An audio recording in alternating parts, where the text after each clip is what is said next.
Se vocês me permitirem, eu vou tirar a máscara aqui. Bom, gente, é com muito prazer que eu estou aqui hoje. Agradeço demais o convite da Liga, né? E a ideia aqui não é a gente tá dando aula, mas sim discutir um pouco. Tenho 20 anos de formado, completei agora em janeiro. Entrei aqui nessa faculdade no vestibular 96.1 e saí em janeiro de 2002. Né? Então, já é acredita aí que eu estou no meio da minha jornada médica, né? E aprendi muitas coisas e vários foram desafios e errei bastante, né? E com o tempo, né, eu entendi que uma das minhas missão como docente dessa universidade era tentar ajudar as pessoas para que não cometesse alguns erros do que eu cometi, que se de repente tivesse alguém para me ajudar, eu não tivesse mais facilidade, né? Então esse é o intuito das minhas próximas falas, não o intuito de dar aula, mas no intuito de passar um pouco do que eu vivi nesses 20 anos, o que eu aprendi. É tipo aquela reportagem lá do Fantástico, né? O que eu vivi dessa vida. Então é mais ou menos por aí, tá? Espero que vocês reflitam. Eu acredito que muitos de vocês são estudantes de medicina, né? Vão se espelhar bastante nas minhas palavras, mas serve para quem está na engenharia, para quem é da TI, para quem é do direito. Então eu acho que serve na verdade para qualquer profissional de saúde, né? Então uma pergunta hoje que está no meu meio, né? E eu acredito que no meio do que não é médico, é como é que vai ser o médico do futuro, né? A conversa nas universidades, nos bastidores, nas casas, nas residências, né? Em todo tipo de ambiente que a gente possa pensar, é que são muitas as faculdades de medicina, né? Muito médico, como vocês sabem, entradas muitas vezes discutíveis e muita gente aí no mercado. Como é que vai ser isso no futuro? Eu acredito que a grande maioria dos estudantes de medicina estão apreensivos com isso, nós também, né? Depois de 20 anos de carreira, eu ainda acredito que eu sou um jovem aprendiz ainda, né? E aí todo mundo se sente temeroso com essa situação, né? Tudo que eu falar de medicina, vocês podem aí levar em consideração as outras áreas que eu acredito que é os mesmos conflitos, né? Parece que na TI existe mais uma facilidade maior agora com os tempos modernos, mas acredito que a restante das profissões vivem esse dilema. Então eu vou passar um pouco do que eu acho como deve ser o médico do futuro e como deve ser aquele médico que vai ter novas habilidades para enfrentar um novo mundo. O mundo é um novo, como eu falei para vocês, habilidades lá de 1996, quando eu entrei no curso de medicina. Eu sou filho de uma mãe médica, de um pai engenheiro, né? E as crenças que ela me passou, muitas vezes, né, eu absorvi, eu aprendi, mas com certeza não são as mesmas. Às vezes eu evito até de conversar um pouco com ela para tentar não contrapor um pouco as crenças, tá? Então, só passando um pouco da minha história, não na ideia de mostrar alguma coisa, né, de que eu fiz isso, fiz aquilo, mas para vocês entenderem um pouco, né? Eu sou filho de mãe médica, de pai engenheiro, minha mãe clínica médica. Sou pai de 3 crianças, né? E aí vem uma grande mudança no meu mindset nos últimos anos. Tenho um filho de 6, 5 e 3, então uma escadinha, né? Tenho meus valores e tenho meu propósito bem definido, e talvez que isso que fizesse com que eu tivesse até aqui, né? Sou médico, cirurgião do aparelho digestivo, cirurgião, especialista em algumas áreas. Tive desde o início, desde a minha graduação, um propósito fixo de ser professor dessa universidade, tá? E fiz toda a minha fase voltada para uma trajetória docente, mestrado, doutorado, pós-doutorado, e parecia que não parava mais. Sempre era uma ideia de que estava sempre devendo. E o médico tem um pouco disso também. Parece que sempre está devendo, sempre precisa algo mais, e a insatisfação, né? O motivo da insatisfação muitas vezes nos incomoda e gera tantas desordens que a gente vai ver aí mais adiante, tá? Hoje eu tenho uma clínica, né, um núcleo bário, e tenho um projeto chamado Jornada Médica, um projeto voltado justamente para tentar ajudar os jovens estudantes, os recém-formados, né, tentar ter uma trajetória mais tranquila durante a sua carreira, tá? Então esse aí, não sei se vocês lembram, né, desse time. Acho que muitos de vocês talvez não nem fossem vivos ainda. Em 1994, né, Copa do Mundo, o Brasil foi tetracampeão. E nessa fase aqui, minha vida era estudar e esporte. Assim, focado nisso aí. Focado porque eu vinha de uma cobrança muito grande em casa, né, que tinha de estudar, que era muito inteligente, tinha de estudar, tinha de passar na prova, era o primeiro em turma, tal, e tinha de fazer medicina, mas minha cabeça era voltada em futebol, em Flamengo, né, era da turma da seleção do colégio, jogava razoavelmente bem, né, mas sempre na cabeça que não era o meu dom, né, mas hoje eu entendo que o dom realmente tem pessoas que nascem com dom, mas tem pessoas que podem aprender e desenvolver uma habilidade. E talvez é sobre isso o maior sentido da minha fala, né? Quando eu decidi fazer cirurgião, me questionei bastante. Poxa, será se eu tenho um dom para ser cirurgião? Mas com o tempo eu aprendi que eu era capaz de ser o que eu quisesse. Bastava eu treinar, buscar, estudar, que eu ia conseguir. Tá? Então nem sempre o que a gente quer é relacionado a um dom. Se você quer, se você tem um desejo, você tem que mudar seu mindset e buscar novas habilidades. E nessa fase eu queria ser técnico de futebol. Tá? Queria fazer educação física e o foco era ser técnico de futebol porque naquela época meu mindset era muito fixo, né? E como eu não treinava muito, porque eu estudava muito, né? Não tinha tempo de ir para os treinos, né? Acabava saindo um pouco dos times. Aí o jeito eu ir para ser técnico de futebol. Né? Como eu tenho a minha mãe médica, o contágio social em casa era muito forte em medicina, né? Depois daquela conversa dela, assim, quase, né, entre quatro paredes, eu disse, não, tá bom, eu vou fazer medicina, eu tenho capacidade, vou estudar, vou passar. E assim começou. Né? Então, essa história da medicina, ela foi tendo a habilidade desenvolvida com o tempo. Hoje eu sou muito feliz, eu estou totalmente focado no meu propósito, foi a melhor decisão da minha vida. Né? Mas na época eu não tinha a determinação que isso era um dom. Mas eu desenvolvi essa habilidade e estou tranquilo nisso aí. O propósito também ele pode ser mudado com o tempo. O propósito ele não precisa ser definido logo de início na vida. Mas o importante é que você encontre seu propósito. Seja ele qual seja. Tá? E aí, o que a gente vê hoje em dia é porque eu quero ser médico. Isso em 1994, decidi fazer medicina. Né? Por que é que eu quero ser médico? O que é que hoje a gente escuta e os trabalhos falam, né? 57% é vocação, né? 20% é altruísmo, uma tentativa de quase como uma filantropia de ajudar o próximo. Né? 11% não sabe dizer por que escolhe o curso. Mas talvez se a gente refletir nos dias atuais, né? Essa vocação é muito mais de contágio social, o que ele vê, escuta no dia a dia do que propriamente uma vocação. Porque eu acredito que a criança tem de ser criança, o adolescente tem de ser adolescente e várias habilidades têm de ser mostradas até a entrada na medicina, para que seja uma decisão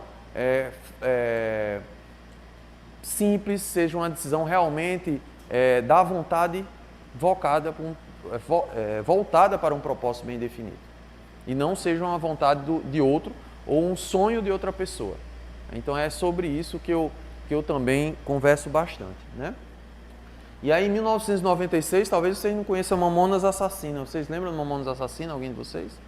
Né? Em 1996 foi o acidente deles, né? Tem PC Farias aí, tem várias retrospectivas interessantes desse ano e foi no ano que eu entrei em medicina. Entrei aqui, na UFPB. Passei também na UPE de Recife e passei para Direito no IP. Fui um dia de aula no IP, né? Tenho vários amigos meus que são, né, do Direito. Eu digo, olha, aprendi tudo em um dia. Eles ficam com raiva de mim, mas brincadeira à parte, acabou o resultado saindo à tarde, né? E eu já tranquei e voltei para o curso de Medicina e assumi aqui, tá? Então fui aprovado e qual era o âmbito que eu tinha, o que é que eu pensava na época? Eu só pensava em uma coisa, que eu tinha de terminar a medicina, porque eu tinha de certa forma um compromisso com minha mãe, não podia de certa forma ir de contra ao sonho, ao desejo da minha mãe. Mas pouco eu ainda conhecia de propósito, de novas habilidades, né? E dessa forma eu comecei um curso. Estudava bastante, né? Ainda voltado com a ideia de ser esportista, corria, jogava, treinava. Então foi dessa forma que eu entrei no curso de medicina, mas sempre focado, o tempo todo focado no meu curso, né? Isso em 96, 98, né, eu comecei a acompanhar alguns cirurgiões e decidi ser cirurgião, com 2 anos de curso. Fui fazer um estágio de 1 ano de ginecologia, mas assim, eu digo, olha, eu vou porque vai que eu dou um plantão de ginecologia, mas eu vou ser cirurgião. E assim foi de ginecologia, de clínica, passei por todas as áreas e no final do curso, realmente, eu tive a ideia, a certeza que eu queria ser cirurgião. Mas nessa época, a perspectiva que a gente tinha da medicina, o conhecimento que a gente tinha de carreira médica, o que eu escutava, ouvia e sentia de quem estava próximo de mim, é que tinha de estudar muito e só ia sobreviver quem estudasse muito. E quem mais estudasse ia ter mais sucesso e que tudo era determinado pelo estudo.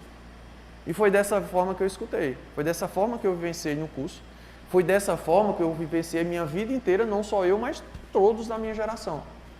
Porque a gente é treinado desde a alfabetização, 1º ano, 2º ano, 3º ano, colegial, vestibular, faculdade, que tem de ser prova, estudar, prova, e não sai disso. Tinha vergonha de estar de férias, tinha vergonha de ler outra literatura, né? O menino não pode brincar com areia, o menino não pode levar sereno, o menino não pode chegar tarde em casa e o menino só pode estudar. E essa foi a minha geração. Só que o mundo mudou, certo? E nessa época, a minha satisfação em estar, né, era relacionada a uma expectativa que eu não tinha tão alta a minha expectativa. Porque lembra da minha história? Que eu não tinha esse desejo, esse fome de ser médico. Mas eu desenvolvi essa habilidade de ser médico, porque eu tinha uma coisa que era comum desde a época de que eu queria ser esportivo, é porque eu gostava de gente. E esse é o grande diferencial do médico, é gostar de gente, tá? E tentar ajudar as pessoas. Mas só que hoje a gente sabe que ajudar as pessoas, todo mundo ajuda pessoas. TI ajuda pessoas, ela falou de várias coisas aqui que ajudam as pessoas. Né, o direito ajuda pessoas, a empregada lá de casa, ela também ajuda a pessoa, porque ela cuida do meu filho enquanto eu vou trabalhar, que estou ajudando outras pessoas. Então não é só médico que cuida de pessoas, todas as profissões, na sua grande maioria, cuidam de pessoas. Então a minha percepção do meu curso não foi atrapalhada pela minha expectativa. E muitas vezes a gente está gerando muita expectativa e no final a nossa satisfação é baixa. Então, uma das habilidades que eu desenvolvi com o tempo é não gerar muita expectativa.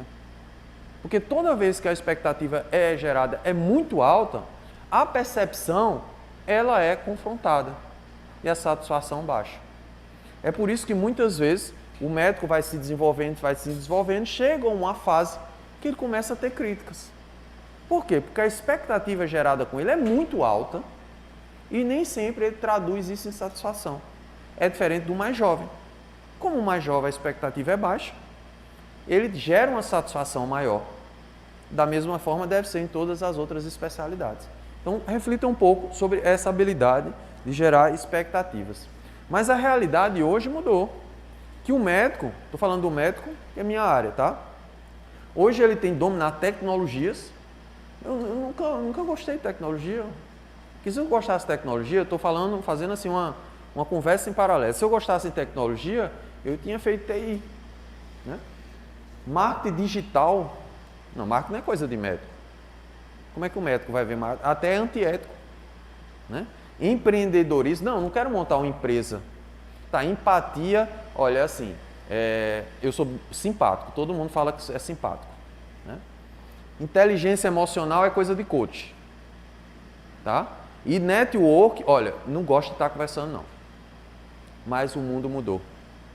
Hoje tem de saber dominar as tecnologias, porque quanto mais eu domino a tecnologia, mais eu tenho um tempo de ser humano, mas eu tenho tempo de lidar com as pessoas, que é esse o meu propósito. Né? Inteligência artificial é excepcional. Né? Não vai tomar nada do médico, não vai tomar nada do profissional de saúde, não vai tomar nada de ninguém, pelo contrário. Ela vai possibilitar que o médico faça o que ele está deixando de fazer, que é ser mais humano. Ele vai ter mais tempo para ser realmente aquilo, a essência dele. Então, a tecnologia ela veio para se desenvolver. O marketing digital, eu não vou dizer que é importante, não. Ele é essencial. É essencial no mundo de hoje. Grande maioria dos meus pacientes hoje me conhece no Instagram, vem das mídias sociais. Quem não conhece, vai atrás. Então, é o meio que tem de viver nisso, não tem outra alternativa. Porque se seu propósito é cuidar de pessoas, você tem de mostrar o que você faz. E hoje, o meio é o digital. Quem não tiver no digital, seja médico, seja engenheiro, seja qualquer outra profissão, está fora. Já pensem isso desde cedo. Talvez o que eu esteja falando não seja de consenso, mas vocês peguem um pouquinho da minha fala, guarda, e depois repensem um pouco sobre isso. Empatia não é ser simpático.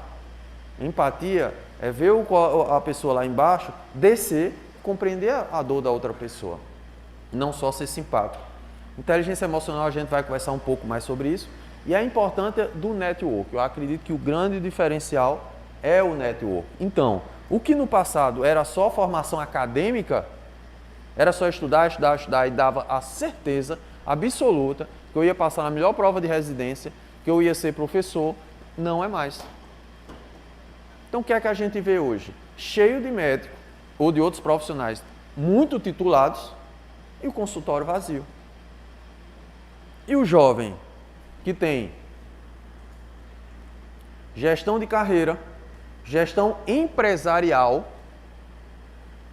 gestão de pessoas e conhecimento sobre marketing digital, está crescendo e está em outro patamar. Poxa, professor, então aquilo que o pessoal fala que é o seguinte, que então só basta, né, estar formado e ter um Instagram, não é isso. Porque as pessoas têm de perceber o quanto você é diferente. As pessoas têm de entender que você realmente é uma pessoa diferente. Agora, você precisa se mostrar como uma pessoa diferente, se posicionar, e posicionamento é uma outra habilidade, para que as pessoas entendam que você realmente é uma pessoa diferenciada. Para isso, para as pessoas entenderem que você realmente é uma pessoa diferenciada, precisa ter uma formação profissional, tem que estudar livro, curso, estudar. Mas só isso, hoje em dia, não é mais suficiente. Tem de ter novas habilidades. Dados do CFM, tá? No Brasil tem 353 faculdades de medicina, 173 abertas nos últimos 10 anos. 173 faculdades de medicina. 20% das faculdades de medicina estão em locais, em cidades diferenciadas. 80% estão em cidades que não têm condições de ter estágios. Atualmente, nós temos, né, mais ou menos 10 médicos para 100 mil habitantes. Nos Estados Unidos tem 7,8, no Chile 8,8, no Canadá 7,7. E a perspectiva é que em 2025 a gente tenha 18 médicos para 100 mil habitantes, ou seja, totalmente extrapolado de qualquer outro país. Né? Então, a quantidade de habitantes sobe, mas a quantidade de médicos também sobe e a proporção diminui. Então, é muito médico proporcionalmente à população. Né? Esse gráfico aqui, ó, em amarelo mostra a proporção que só, apesar do gráfico estar subindo, parece estar mostrando que está cada vez mais médico em relação à população. Então é esse meio que a gente vive hoje. Congresso dos Deputados de 2019, né, informaram que o número de médicos passou de 315 mil para 487 mil e deve chegar em 2030 para 815 mil. Então eu pergunto, quem for estudante de medicina aqui, o quanto vocês estão se preparando para isso? Não vai ser mais só estudo.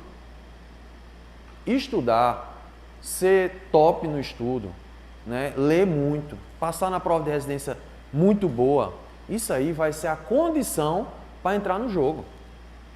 Não vai ser mais o diferencial. Porque vai ter tanta gente muito bem formada, Por mais que você diga, as faculdades talvez não tenham uma formação adequada, né? Tá faltando professor, está faltando local de estágio, tá tudo bem, mas vai ter tanta gente, vai ter muita gente bem formada.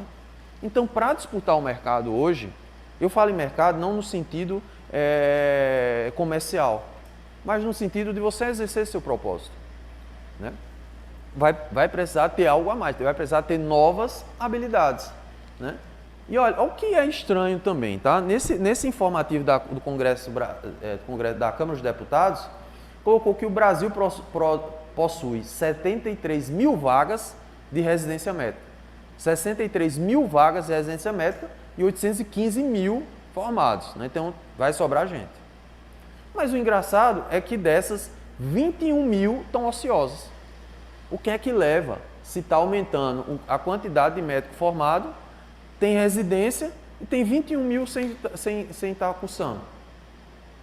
Não sei. Eu só consigo fazer alucinações sobre isso. A residência deixou de ser um atrativo. Por que é que a residência deixou de ser um atrativo? Talvez pelo desejo de ir logo para o mercado, ou porque entender que na residência que tem uma bolsa de 3.300 por 3 anos, não vale a pena ficar nessa bolsa e gera um imediatismo, né? A gente vive num mundo muito ansioso, então há uma necessidade muito grande de se mostrar ao mercado. Só que no mundo onde para competir precisa estar muito bem formado e tem que gerar novas habilidades, talvez está dando um pé no escuro. Um tiro no escuro, não é isso? Tiro no pé, tiro no escuro.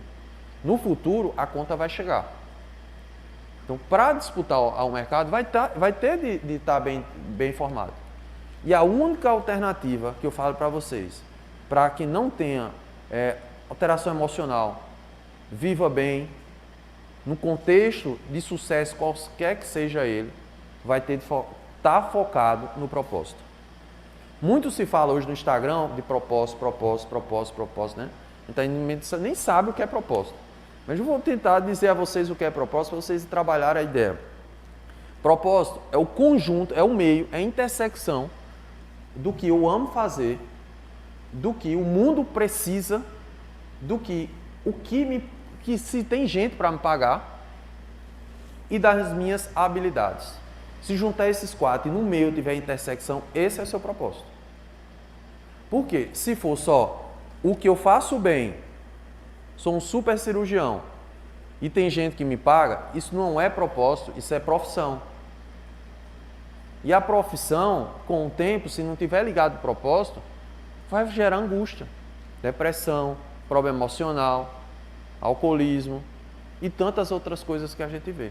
Então, hoje, né, digamos, com um conselho aí de 20 anos de carreira, a alternativa que a gente tem desde o início, seja qual for a profissão, é já definir qual é o propósito. Eu tenho bem na minha cabeça qual é o propósito. Quando eu decidi isso, realmente eu consegui ficar mais livre. Porque eu comecei a entender, a responder, na verdade, essa pergunta, o porquê. Então, se você está no início do curso, a primeira pergunta que você tem que fazer para ser bem sucedido é por que eu estou nesse curso. Qual a razão que me move estar nesse curso? O que é que me faz acordar todo dia? Essa habilidade de entender qual o motivo que eu acordo todo dia é essencial. Porque se você não tem esse motivo bem definido, vai ficar difícil. Porque você só está respondendo o que eu faço e como eu faço. Eu sou estudante de medicina da UFPB, vou todo dia para a faculdade. Mas por que eu estou lá? Eu não sei. Por que eu fiz o curso de medicina? Eu não sei. E como é que eu faço para não me preocupar com a pergunta como é que vai ser a medicina do futuro? É se eu tiver o meu propósito bem definido e eu saber por que todo dia eu acordo. A grande dificuldade que a gente tem é quando essa motivação vem de uma dor. Aí é que é o problema. Ou de uma dor financeira, de uma dificuldade de lidar com as finanças antes do curso, de todo um contexto que vivia antes, ou de uma pressão familiar, seja qual seja ela o motivo, ou de uma necessidade de pular de um patamar social, Quando a motivação é essa, é outra razão para a frustração. Tá? Eu não quero estar aqui julgando, nem quero estar dizendo que eu estou longe dessas perguntas. Mas eu estou querendo passar para vocês um pouco do que eu vivi, o que eu aprendi e das coisas que eu errei. E como eu poderia ter pensado. Né? Somente se o médico souber lidar com ele mesmo, é que ele vai conseguir lidar com o outro. Se ele estiver todo em dúvida, dentro do contexto dele de propósito, de missão, por que ele está ali, por que é que eu estou, qual é a missão do futuro, ele não vai conseguir lidar com o paciente. E essa é a grande habilidade daqui para frente. É definir qual é o propósito. O Covid já mostrou uma sequência de problemas psicológicos no médico. Estresse, irritabilidade, sentimento de solidão, cansaço mental, maior quantidade de erros médicos, má formação e sofrimento mental e transtorno mental. Essa é a sequela do Covid para os médicos. Tá? Um estudo aí, 2020, que a gente... Vou até passar aqui, depois eu volto, para vocês entenderem, sabe, o Medscape está lá, 11 de dezembro de 2020, né, tem esse trabalho, vocês leiam. Está poluído o slide, né, nem parece muito slide do professor, mas para vocês entenderem mesmo o quanto é preocupante. Né? 53% dos médicos trabalham mais de 40 horas, 53%. De 54% gostariam mais reconhecimento do trabalho, eles se sentem pouco valorizados, 54%. 34% gostaria de ter uma compensação financeira, acha que trabalha demais, precisava ganhar mais. 60% se sente triste, 60% se sente triste. 51% estão deprimidos. 53% sintomas que precisam de um atendimento médico. 53% precisam de um psiquiatra ou um psicólogo. 34% com a depressão grave, 11% de burnout e por aí vai. Maior taxa de suicídio em relação à população, 4 vezes mais do que a população suicida. Então por que isso? Por todo esse contexto que eu estou falando para vocês. E a tendência é que aqueles que não se readaptem às habilidades sofram mais com o tempo. Então as competências, elas mudaram. O século XXI mostrou uma mudança de competência. Eu aprendi o quê? Que eu tinha que estudar muito. Eu aprendi que eu precisava desenvolver o meu hard skill. Já viram essa palavra? O hard skill é isso. É estudar, estudar, estudar, estudar. Só que eu entendi com o passar do tempo, e a literatura toda fala sobre isso, a internet fala, todo mundo fala, é que precisa desenvolver os soft skills, que são as novas habilidades que vai transformar você em um profissional diferenciado. E aí, como é que eu escutava na minha formação, lá no meu curso, ou na minha residência, que para eu desenvolver eu preciso solucionar problemas, gerenciar crises, pensamento crítico. A minha mãe falava que eu era muito crítico, mas eu acho que não era isso que ela queria dizer. Né? Criatividade, gestão é o grande desafio, gestão de pessoas. Esse é o desafio. Empatia, gratidão, inteligência emocional, bom senso, orientações para serviço, vendas. Não, peraí, um médico não vende. Vender aí é antiético. Meu amigo, se você não entender de venda, seja qual for ela a profissão, também está fora. Porque a gente se vende desde o dia que a gente nasce. A gente se vende para a mãe gostar mais da gente. A gente se vende para o namorado, para a namorada, para a mulher, para o filho. A gente se vende para o colega de plantão. A gente vive se vendendo. E a gente se vende também para o paciente. É uma venda. Então, quem não entender essas novas habilidades, está fora. E aí os trabalhos falam das top 10 habilidades do século XXI. Né? Solução de problemas, pensamento crítico, criatividade, gestão de pessoas, empatia, inteligência emocional, tudo aquilo que eu falei para vocês. Então, essas são as novas habilidades do método. Essa aqui eu acho sensacional.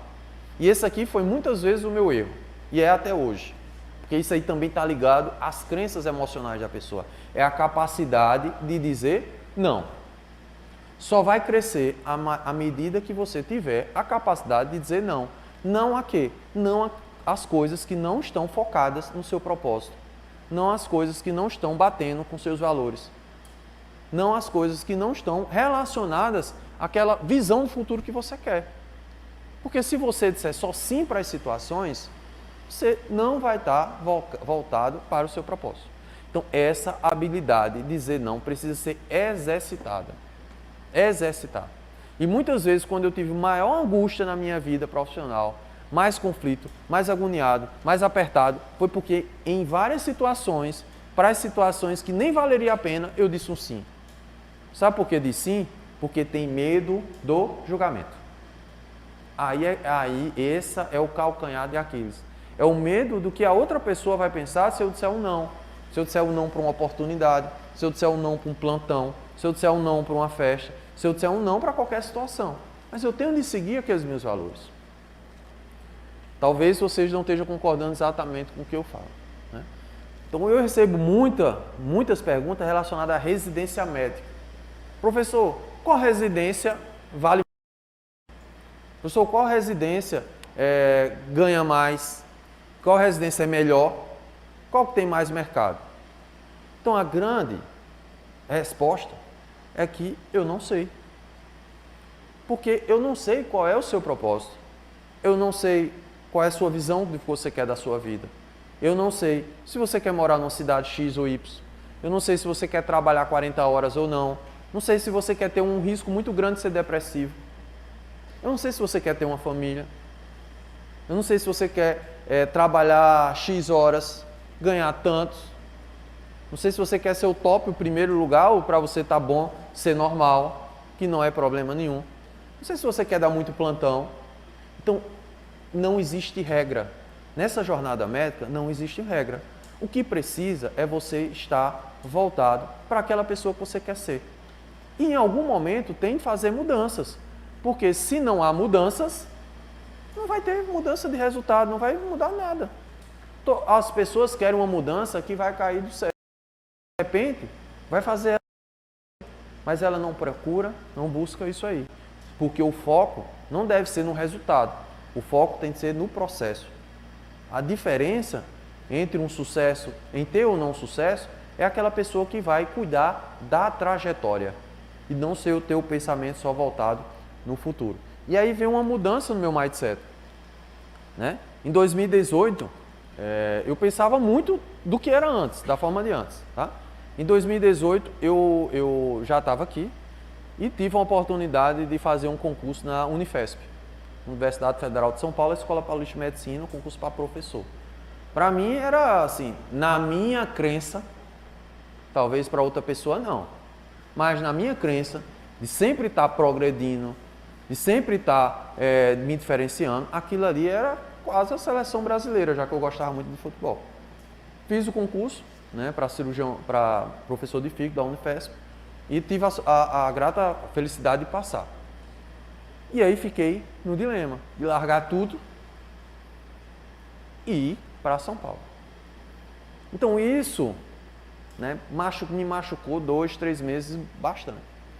E aí eu disse, não, vou ler, agora eu vou ler, vai que eu encontro uma coisa que me ajuda nessa decisão, né? Mas esse era o meu grande propósito até então, tá? Mas eu li uma coisa muito interessante, que para subir uma montanha, não adianta chegar lá de todo jeito. Só vale a pena eu chegar no topo se eu chegar inteiro.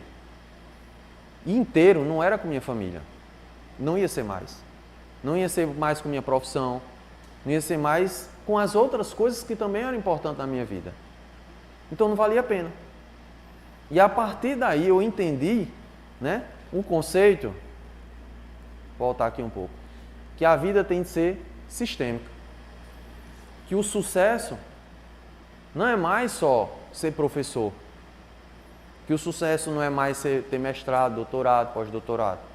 Mas o sucesso de verdade, para mim, sem hipocrisia, é quando você tem o emocional controlado, o espiritual, família, valores, intelectual, estudo,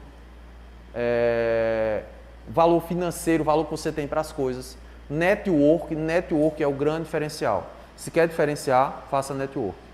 Esse é o diferencial. Nova habilidade. Marketing pessoal, filhos, financeiro, social, espiritual, nem preciso dizer o quanto é importante o espiritual. Então, se você não tiver uma nota que faça isso aí girar, isso aí a gente usa na mentoria do Jornada Médica. Se a gente não fizer essa roda girar, meu amigo, algo está errado. E se eu fosse para lá, meu intelectual ia estar lá em cima, nota 10, mas de repente meu filho estava nota 3. Não tinha sentido. Certo? Então, é essa habilidade de entender que a vida é sistêmica, que a vida precisa de um propósito, que existem novas habilidades, é que vai fazer vocês viver bem. Porque se não ficar só focado, como é que vai ser o médico do futuro? Vai só trazer mais um para aquela estatística de burnout, de depressão. Né? Um dos erros muito grande é o foco excessivo no financeiro. E o financeiro, muitas vezes, está ligado a uma dor. Que eu estudava muito, minha mãe não me dava dinheiro, eu era só para estudo, eu venho de uma família pobre, ou de uma família de classe média, né? E eu não participava de uma sociedade porque de repente eu não tinha aquele carro, eu não vivia, né, em grandes festas. E agora que eu sou médico, até porque eu mereço, trabalho muito, eu mereço, dói. É caro esse eu mereço, viu? Esse eu mereço é destruidor, né? Aí eu foco no financeiro. Aí o que acontece? O intelectual não anda, não estuda, e o maior investimento que possa existir no início de uma carreira é o investimento em saúde, família, tá? Também o financeiro e o intelectual. Existem duas fases na carreira médica. O primeiro momento, o foco é o investimento na sua educação, na sua formação. Em um segundo momento, o foco é financeiro. Afinal, tem filho, tem mulher, tem casa, precisa pagar as contas. Mas o tempo todo voltado para um propósito, tá? Prometo não demorar muito. Então, para quem acha que o sucesso é ter uma alta performance, né? Por muito tempo eu entendi que eu precisava alcançar essa alta performance muito. Só tem alta performance em saúde. Alta performance é coisa de nadador, é coisa de, né? Cristiano Ronaldo, né? O cara pensa desse jeito, né? Phelps, mas médico também tem que ter uma alta performance. Porque se não tiver alta performance, ele só está se destruindo.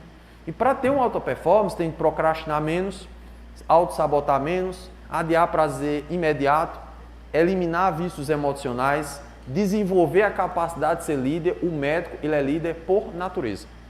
Ele exerce uma liderança por natureza. A liderança, claro que tem gente que tem o dom da liderança. Eu tenho um filho de 6 anos, ele já é líder. Ele já é um líder nato. Ele domina tudo, toda a situação, o jogo tem que ser do jeito dele, tudo. Então, é um líder nato. Mas tem gente que precisa desenvolver a capacidade de liderança. Isso é uma habilidade também muito importante. Foco nas metas.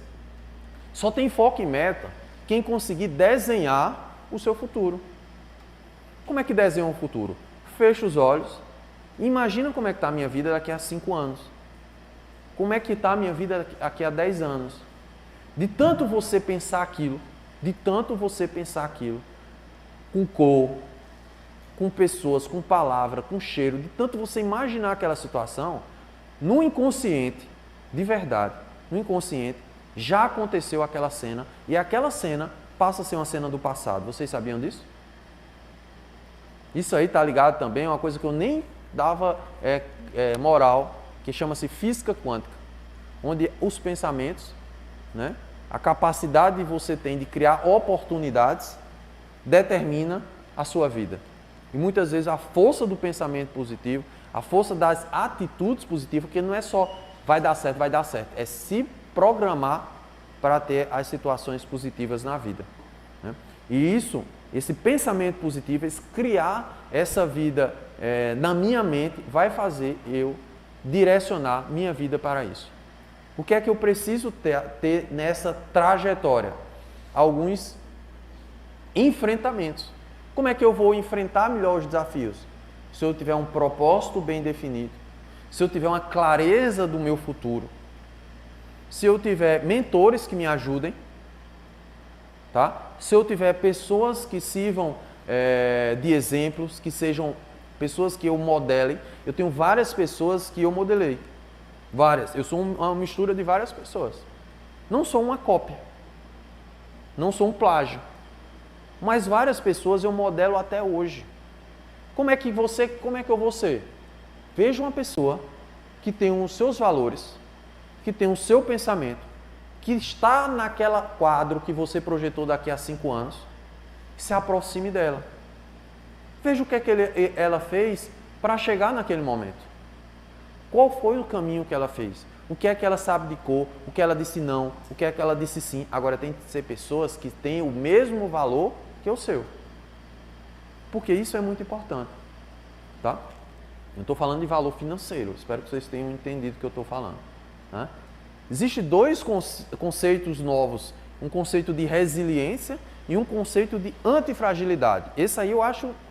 Quem entender isso também é uma nova habilidade. Eu estou falando de várias habilidades aqui. Né? Resiliência é a capacidade que você tem de cair, se machucar, mas voltar à forma que você era antes. Isso é ser resiliente. Tá? O frágil quebra, o robusto, né? Vai lá, fica machucado, mas o resiliente não. O resiliente volta, se machuca, volta. Mas hoje não basta ser só resiliente. O profissional do futuro, aquela pessoa que vai estar em alta performance e saúde, ele tem de estar enquadrado no novo conceito, que é o conceito de antifragilidade. O que é o antifrágil? O antifrágil, como o nome diz, parece não ser frágil, mas o não frágil é o robusto. Então, o antifrágil é um conceito dado para a situação onde você cai, volta, mas volta mais forte. O fracasso, as decepções, elas fazem parte da vida de todo líder, de toda pessoa diferenciada, de todo grande empresário, de todo pai de família. Todas as situações de pessoas diferenciadas estão ligadas a fracasso. Mas a diferença dessas pessoas é que elas são pessoas resilientes e antifrágeis. Elas aprenderam com o caos, elas aprenderam com os desafios, elas aprenderam com esse novo gerenciamento e se tornaram pessoas diferentes. Tá? A boa reputação vale mais que grandes riquezas. Desfrutar de boa estima vale mais que a prata e o ouro. O estudante que vai passar 6 anos com você, ou 4 anos, ou 3 anos, daqui a 20 anos, ele vai ter o mesmo conceito na turma. Não tenham dúvida, não muda. Não mudou comigo, eu escutava isso e não mudou comigo. Todas as pessoas diferenciadas foram diferenciadas, todas as pessoas que eram focadas só em fila ficaram na mesma, todas as pessoas que tinham o mesmo comportamento ficaram no mesmo comportamento a vida inteira. Isso aí é bom para aqueles que aprenderam o momento e se posicionaram. Essa habilidade do posicionamento também é muito importante. Eu quero ser presidente do canal. É presidente que chama? Canal? Presidente, né? Presidente do canal. Eu vou dizer, eu quero ser governador do estado. Certo? Por exemplo. Eu tenho que me comportar como governador de hoje. Não é só quando eu chegar a ser governador. Porque se eu não me comportar de hoje, eu não vou ser governador. Então, qual a habilidade também sendo desenvolvida pelo novo profissional? É entender que ser médico diferenciado, de sucesso, seja qualquer que seja a sua visão de sucesso, tem de ser do primeiro período. Do primeiro período, né, eu já era cirurgião, entendeu? Já posicionava diferente, já posicionava com alguém que estudava. E isso aí me trouxe, por exemplo, a hoje eu ser o coordenador de cirurgia. Porque quem me botou para ser coordenador de cirurgia foram meus professores. Meus professores não estavam comigo na residência, mas eles tinham a ideia de como eu era quando era estudante. Na minha residência de cirurgia, eu também tinha o mesmo problema, mesmo comportamento. Eu não estou falando isso na forma de me vangloriar, não. Estou só passando o que eu vivi. Na minha residência, era não senhor, sim senhor, cabeça baixa, o que é que o professor precisa, tal. Saí da residência, até hoje, quando eu vou lá, eu me sinto residente também. E quem pergunta de mim lá, eles falam coisa boa. Então, querem ser diferentes, querem ter sucesso, querem ter um comportamento diferenciado, sejam de hoje. Agora, tem de contribuir na vida das pessoas. não é só crescer, tem de contribuir na vida das pessoas. Isso aí não é contribuir falando que está contribuindo, não, mas no dia a dia contribuir. Quantas vezes eu estou no ambulatório, estou no meu consultório, estou em alguma situação ali com vontade de dizer dizer um monte de coisa, dispara. Também eu tenho de contribuir. É uma pessoa carente, é uma pessoa que está precisando de sua ajuda, é um amigo, é um irmão, tem de contribuir. Não existe crescimento numa vida sem contribuir. Tá? O que nos limita são as crenças limitantes. Eu acredito que já terminou o tempo, né? Tá, eu já estou encerrando. O que nos limita é as crenças limitantes. Né? Que crenças são essas? As crenças do que mereço, tá? As crenças da minha capacidade e as crenças do meu valor. Crenças é a forma que a gente se comunica de acordo com aquele que a gente viu, ouviu e sentiu. Agora, ver, ouvir e sentir até os 12 anos de idade. Nós somos produto do que vimos, ouvimos e sentimos até os 12 anos de idade. Mudar isso não é fácil. Não é fácil. É desafiador. Isso mexe com obesidade, mexe da forma que a gente lida com o dinheiro, mexe com a forma que a gente lidera, uma liderança por imposição, mexe da forma que a gente lida com os relacionamentos, mexe com a forma que a gente vê o cônjuge, o sexo oposto, ou o mesmo sexo, enfim, que a gente lida com as situações. Então, são frutos disso.